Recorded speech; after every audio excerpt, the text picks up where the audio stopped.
Anyone got a pencil?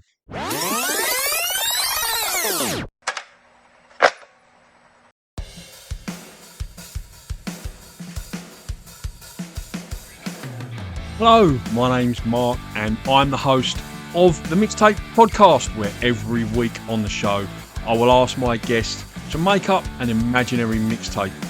They'll give it a title and pick 6 tracks. Track 1, what's going to be your intro track, your attention grabber, your track 1 side one that's going to draw me in and make me want to listen to the rest of your tape. Track 2, pick a song that you sing loud and proud when you're on your own in the car or the shower. Track 3, pick your favourite cover version. Track 4, pick a song you wish you could have played to your 18-year-old self. Track 5, pick a song that you would put on your mixtape to let the listener know that you are romantically interested. And track 6, I'm going to ask them to pick something a little bit obscure, maybe a B-side or an album track. Don't forget to smash that follow or plus sign at the top of the page and you'll be notified every time there's a new episode. And you can follow me on Instagram at the Mixtape Perth. Hope you enjoy this week's chat.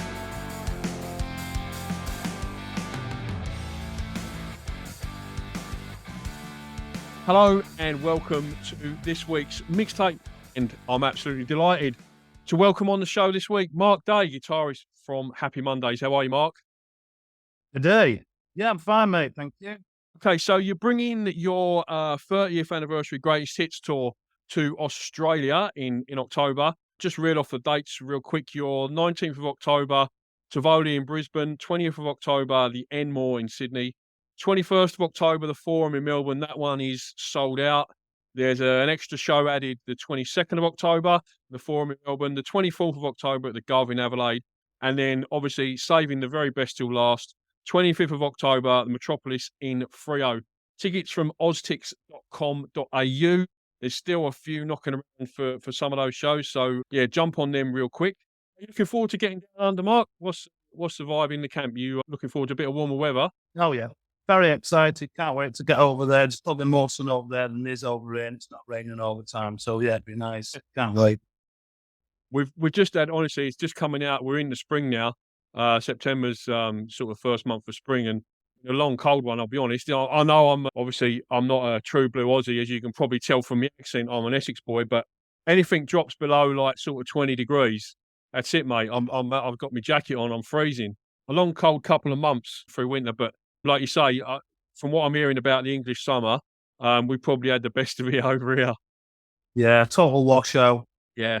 So I've heard. At times like that, I was sort of glad I made the move, really. Yeah, and I had Rowetta on the show 2 or 3 months ago, and she was saying about how she was worried about how hot it's going to be in Australia. But October is a perfect time, mid-20s, high 20s. It's a perfect time. So yeah, you won't be getting too flogged out in the sun, mate. When you're on tour, Mark, like how do you like to roll? Are you sort of a sound check and chill sort of guy, or are you kind of a sort of getting out and about and seeing the sights? Well, last time we went, one of my favourite hobbies was to go for a wander, see what was around the area. So I did a lot of walking in Australia to see the site, as much as I could do, because when you've got a gig at night, you get up and you're in your hotel, you've got all day to do something. So I just used to wander around the shopping precinct, local, artifacts, visit museums, and where the rest of them just fester in the beds, I like to go out and about. Yeah, I think I was chatting to Rowetta, she said her and Bez just basically get on it for the after parties and stuff like that. They're all about the partying, and you don't strike me as that sort of guy at all. No, I'm more of a day person.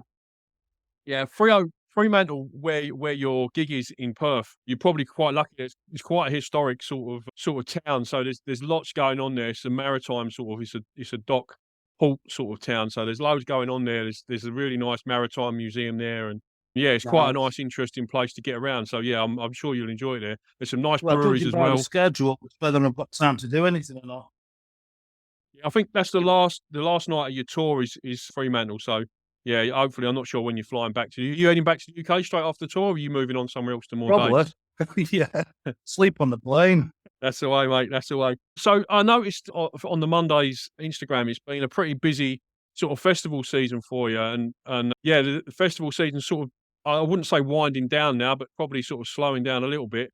What's been some of your sort of festival highlights, Mark, over the English sort of summer, if I can call it that? All of them. We were lucky that it wasn't a washout because, that's one thing you don't want is it to be just totally raining all the time. So you feel for the crowd who've got to stand there and watch you and they're getting absolutely wet through. And so the funny thing was when we came on at, I think it was Christian Palace with James, and the sun was shining. As soon as we went up, the heavens opened. Unlucky. And the festival sets, you normally break out the Travis cover version, and that's normally gets the crowd on side a bit of why does it always rain on me? Just crank that one out. And yeah, I've lived in Australia for 13 years now, and I remember back in the day when I lived in the UK, like festivals weren't like, you could get tickets fairly easily. Like at one point they were sort of winding up. Do you remember the Phoenix Festival that used to be like Birmingham somewhere? That was quite a big one. That shut down. There's like, not making enough money. And now, like 20 years later, in a festival ticket for Glastonbury is like winning the lottery, mate. Do you know what I mean? Like it's there's festivals like popping up left, right, and centre. It must be so good for bands, especially during that sort of May to sort of September time, where you just there's so many gig opportunities out and about there. Glastonbury now is compared from the 90s. It's just quadrupled in size. It's just get lost there. Spend days wandering around looking for things. It's just unbelievable. So obviously, not my thing. Obviously, you're not putting me in a tent in a field watching bands. Did he once and I didn't like it. It's daunting. So basically, they're on sale and they're gone within the hour, and prices people pay. Yeah, we were due to play there before COVID, but that didn't happen and they're not invited back. So, we'll see. And just like sort of going back a little bit, Mark, or probably a lot actually, not just a little bit. Like, how did you sort of come to meet Shaun and Paul and sort of form the Mondays in the sort of very early days? Were you school friends or did you know them from around the place, or how did that sort of come about? We went to different schools. So obviously it was when I bumped into luckily they were looking for a guitarist. So I've been playing a couple of years already. So they just invited me down to just meet them and do a Joy Division cover version. So we went and I turned up in my Queen's t-shirt and they were two Perry boys. So there was a total contrast in fashion and music. And I just got me a new Arrow Pro 2 guitar, which I'm very proud of. And I've been playing with the arms and the chords and stuff. So there was another guitarist, Matt was there. He turned up and it was in a plastic bag. But he eventually went on to design the album covers. So he didn't do too bad. Oh, okay. Yeah. Right. The Mountain Park Central Station design. So yeah. And that's how I met them both. And apart from the fashion sense, which they had to take me shopping, I was in. Oh, that's hilarious. That's brilliant. And sort of over the last, I imagine like it's unusual these days for a band to sort of still be gigging over sort of 30 years, but I think it's probably helped the Mondays that you haven't constantly gigged and toured and put records out for 30 years. Like you have sort of breaks and then you come back for a few gigs and a festival season and then you have a break like Shaun got, Mantra of the Cosmos now and previously like Black Grape. Like that must help as well to have that kind of like, break in between where you're not like in each other's pockets 24/7. I think that really helps with the longevity of bands when they do that. Yeah, I think being in the studio and doing albums doesn't help and especially when you've got new albums to put out and touring in between. In the 90s, it was in everybody's pocket, and that's where the majority of bands do implode because when you see more of the band members than your girlfriend, wife, kids, it gets a bit stressful. So what we do now is we don't put albums out because I don't know if there's a demand for it. We've not wrote in 30 years. I disappeared for 17 years, didn't play music, was putting guitars in the loft. And I got a proper job, really. I've got my own business and in play. And so I've been in and out the Mondays. I was the first incarnation in 96. I walked away from the music industry because everybody was off their heads, just a bit messy with factory. And I didn't want to start in a new band. Couldn't change my style. I have a style and I can't get rid of it. I tried, but it's just me. You are what you are. It's like a fingerprint. You are, you do what you do. And it was then I started teaching and got back playing again. And then I got a phone call. So that's, bit of a 17-year break, which I'm glad we look at real skin. So. Yeah. Yeah. How was it like picking up the guitar again and sort of, did you have to sort of relearn to play, or would you sort of pick it up like riding a bike sort of thing? I got involved in teaching schools, went for an audition I applied, and then they found out who I was on the application form, and one of the girls says, "Oh, and all happy with this, oh, bring him in, let's see what he's like. Just have a chat." And one criteria was to actually play a piece of music for two professionally trained musicians. Well, I'd not played in 17 years, so I had to find a piece of music to actually play to these. And I was panicking because, so I ended up, the only thing I could think that I could do was Blackbird by the Beatles. So I did that rendition in front of them, and they were really impressed with the enthusiasm. And when I started teaching in the schools, which educated me to start playing again. Now, I'd never done the rock classics, the things that you teach if you're a guitarist, you know what I'm talking about. You Black in Blacks and all the rock riffs kid want. So I started to learn them because I never learned them as a kid or when I was playing guitar. I was a bit of a surfer, so I'd never stick onto one song. I'd never do the rock stuff because that was cliche. You won't get anywhere doing that sort of thing. That was my attitude. And then I started to learn to read music, play in orchestras and get back into it. And then after 5 years, I got that phone call. I think 5, 8 years or something. I got the phone call to join the Mondays. So I was out with the program. Okay. The thing that really was hard to do was remember what the hell I'd played 30 years ago, 17 years ago, or probably longer actually. Yeah. But it wasn't written down. It was only on recording. So I had to spend a lot of time trying to find in the back of my brain what I was actually doing, because it's different parts of the fretboard, different harmonies, different structures and chord sequences that you can come up with. And I like to look at things outside the box and try something different all the time. So yeah, it was a learning curve, but I did it. Yeah, wow, that must have been tough. Just on the teaching thing, I know you'll be interested in this. In Australia, we have a program called IMS, IMMS. I think it's specific to Western Australia, and kids. So my son's in that program, and kids get assessed for like musical aptitude in year 4 and 5, which is 9 and 10 years old. And they get offered placements in this program. So it's run alongside the school, and it's free, and he gets an hour's worth of classical guitar tuition a week for 7 years until he leaves senior, it's like high school. It's an amazing program. Yeah, he's a bit slack with his practice. He prefers a bit of Fortnite, and he's into his gaming. So I have to I sort of tempted him in because he's a little Aussie boy. So he likes AC/DC and all that kind of stuff. So I said, sit down. So he got his like little Yamaha classical guitar out, and I said, right. So I taught him how to play Smoke on the Water. And no. So what I do now is I sit down with him like sort of, a couple of times a week, and I get my guitar out, he gets his guitar out, and we go through the lesson together, and it just sort of keeps him like a bit more engaged in it. Do you know what I mean? And hopefully it'll sort of his enthusiasm again. But the IMS program is really, really good. Like, you don't get that like level of tuition like anywhere in Australia. We're really lucky with sort of things like that. We have a service like that in Salford. It's called MAPAS, Music and Performing Arts Service, to supply all the skills with free education. And it keeps music alive, and it's a place to go when like you're an elephant, you've got to find somewhere to just end your life. It's like that sort of thing, because you can get talent and what you've learned over the past and influence kids, because it's one of those, like you said, with computer games. It can take the imagination away from children. They need something outside of what we're already doing. So it's a good thing, really. I think I'm just looking at the back of your wall there, and I've got that one, News of the World, Queen, and the other one.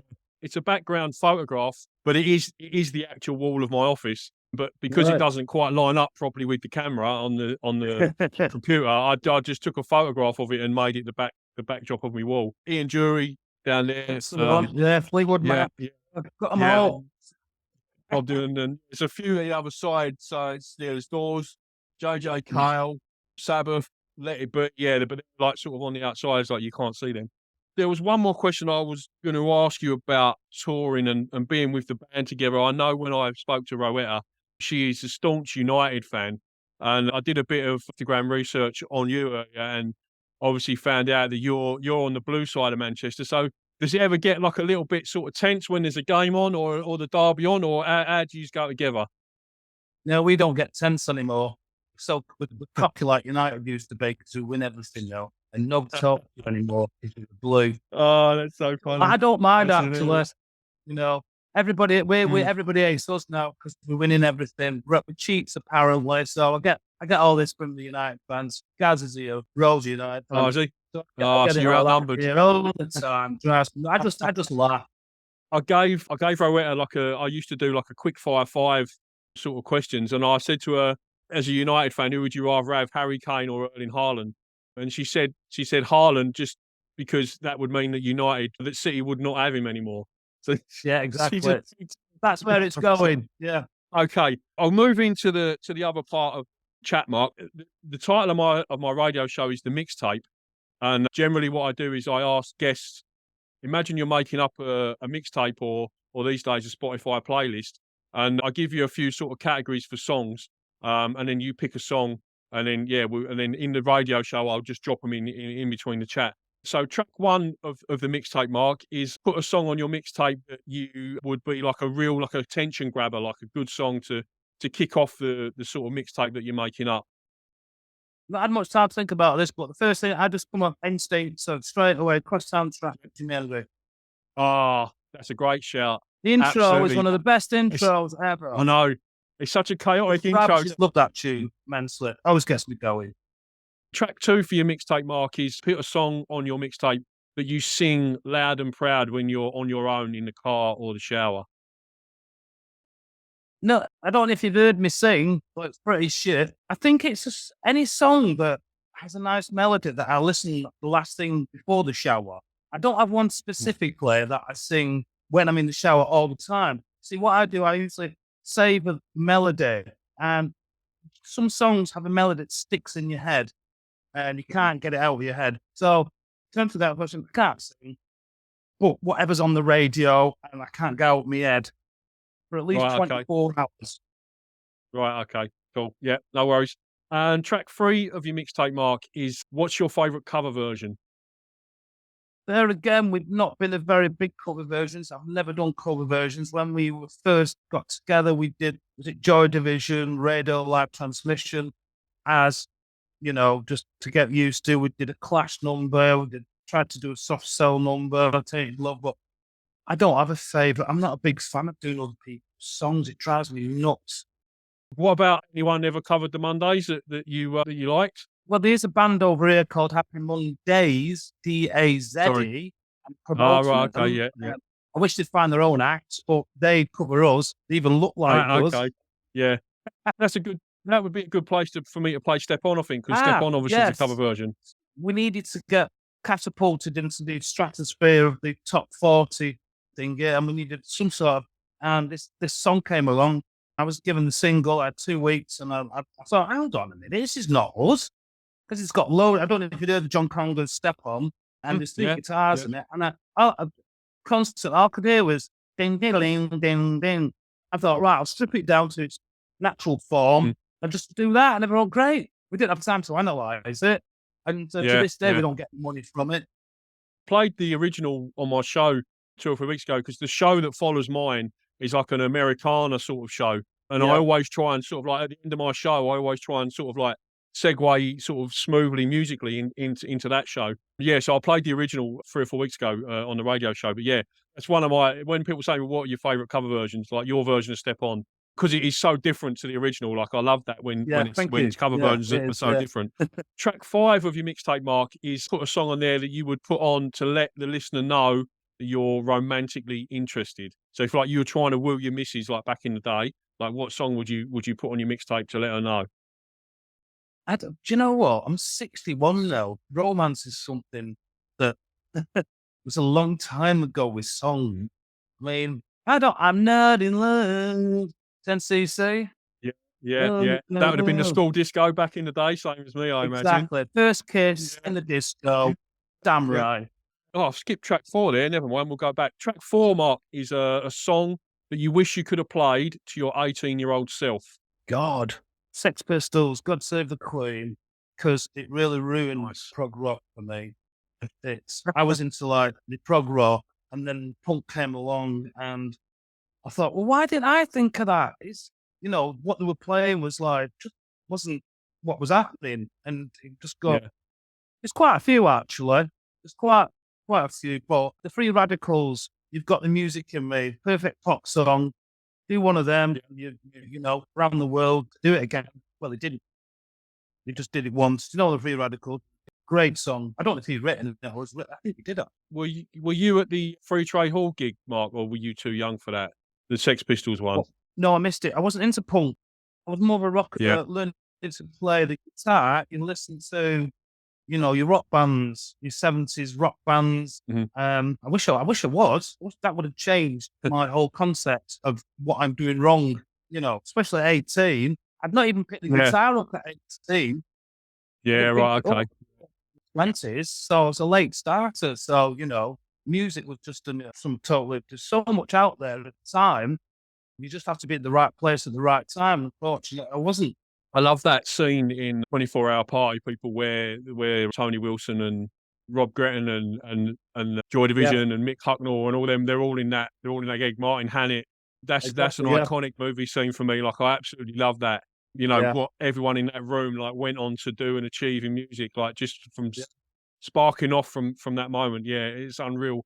Yeah, is the Free Trade Hall still going as a venue, Mark? Is it still operating as a venue, or is it something else now? I think so. Yeah.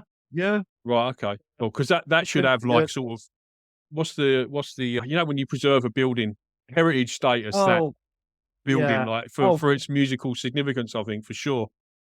Yeah, definitely. I mean, it's probably got I mean, it's like the boardwalk. That's got a plaque up now, and it's office space. But I think the Free Trade Hall probably never be used like that because it has got a lot of history. Yeah, absolutely. Heritage, I think. Heritage listed, I think it's called. Okay, last track of your mixtape, Mark, is something that's a little bit obscure, like a B-side or an album track or something that people might not have heard of. What's your favourite Mondays B-side or album track that's not a single? Elijah, New Order. Is that a B-side? I think it is, yeah, I think it is. Play that when I'm in coffin. Yeah, definitely. Peter Hook's not far behind you, I don't think, with The Light. They're coming to Australia not long after you, I don't think. He's always... Yeah. He was only here about 8 months ago, and he's coming back again at the end of the year. I think doing similar sorts of venues to yourself. I think he's doing one of them where he does the whole album. I can't remember what it is now. Back to front. It might be he's doing a back to front. Yeah, that's brilliant. right. Well, that's what you should do, really. Play stuff that, you know, people haven't heard of. It stretches you as a musician as well to go back and play those album tracks that you probably only wrote in the studio, and then you've never done them live before. It must be you must keep it fresh for him as well doing that. I've got a few like that, but like there again, it's stretching. What did I play? Yeah, you might have to dig a little bit too deep to pick up all those B-sides and album tracks from the Mondays, mate. Yeah. We'll wrap it up there, Mark. Thanks so much for your time, mate. I really, really appreciate it. Really looking forward to the Fremantle gig. It's oztix.com.au for the tickets. And I'll see you in October, mate. Thanks very much for your time. Yeah, you will do. Yeah, thank you, Mark. Take care. That was the Mixtape podcast. Thank you so much for listening. Don't forget to jump up to the top of the page and smash that follow button, and you'll be notified every time there's a new episode. Or follow me on Instagram @TheMixtapePerf. Till the next time.